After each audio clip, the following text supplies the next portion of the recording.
Bueno, en esta segunda parte vamos a ver otros dos documentos comerciales que son el recibo y el pagaré. El recibo es un documento comercial que respalda un pago y es emitido por aquel que recibe el dinero, pues se llama justamente recibo. El contenido tiene que ver con tres elementos, con relación a quien cobra ese dinero: nombre y apellido, domicilio comercial, cuida del vendedor, condición frente al IVA, fecha de emisión, numeración correlativa. Exceptuando la fecha de emisión, el resto de los datos tienen que estar preimpresos, tienen que estar ya escritos en el recibo. Con relación a quien paga, nombre, apellido y domicilio. O sea, la intención es que el recibo diga recibí de Juan Pérez. Ese Juan Pérez lo voy a agregar a mano, pero los datos de quien firme y quien recibe están preimpresos. Y después, con respecto a la cobranza efectuada, lo que tenemos es que se ha cobrado, qué importe, la firma del cobrador y algún detalle si se recibió dinero, pagaré, cheque, etc. Tengamos en cuenta que el recibo, que marca básicamente un pago, respalda un pago, puede tener tres tipos. Un recibo que se llama recibo informal. ¿Qué significa un recibo informal? Este recibo informal es aquel que usted está acostumbrado a ver como un papelito verde que se compra en talonarios, en la librería, donde uno coloca los datos a mano y generalmente no está ni preimpreso ni tiene tampoco numeración correlativa.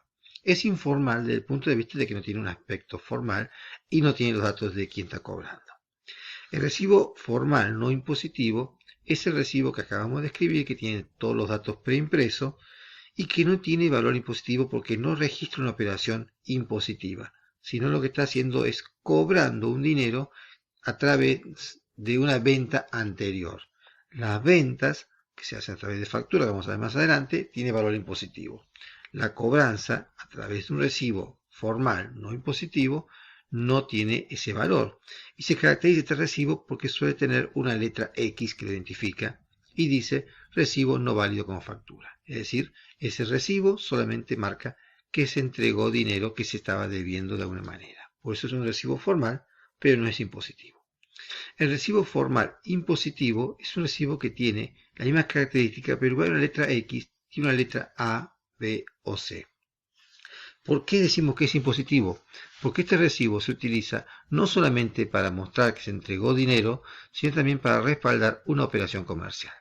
En general, este tipo de documentación reemplaza a la factura y solamente la pueden ser algún conjunto pequeño de negocios, generalmente son profesionales, que reciben el dinero mucho tiempo después de efectuar la venta. Entonces respaldan la operación de venta recién cuando reciben el dinero.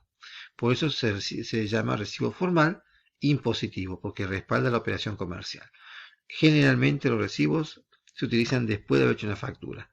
En ese caso, estamos utilizando el recibo formal no impositivo. De todas maneras, los tres tipos de recibos tienen un elemento clave, que son valor legal. Es decir, hay un aspecto legal que está respaldando.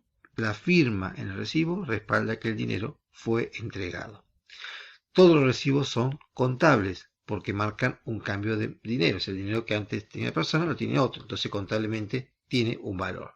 Y solamente el tercero tiene un valor impositivo porque los otros ya el movimiento impositivo fue hecho a través de la factura original. Entonces, los datos del recibo, los datos de la persona que está cobrando, que suelen estar preimpresos en el aspecto formal, los datos de quien está pagando, que se agregan, la fecha y la información de qué se está pagando y con qué se está pagando. O sea, el motivo que se entrega el dinero, ese dinero si es efectivo, si es con cheque, lo que sea, y fundamentalmente la firma del cobrador.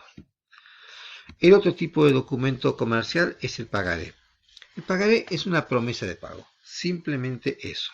Por lo cual, una persona se obliga a pagar en un determinado momento a otra persona o a la orden que esta persona diga una suma determinada de dinero. Establecida esa suma de dinero en el mismo documento y en la fecha determinada. O sea que el pagaré tiene que decir la promesa y el dinero y la fecha de pago.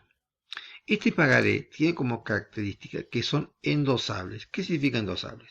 Que el pagaré puede ser entregado a otra persona, no a la primera persona a la cual se le debe, y es de una manera vendido. Es decir, yo firmo un pagaré a nombre de Juan Pérez, pero Juan Pérez, en lugar de quedarse con el pagaré, se lo endosa a un tal señor González.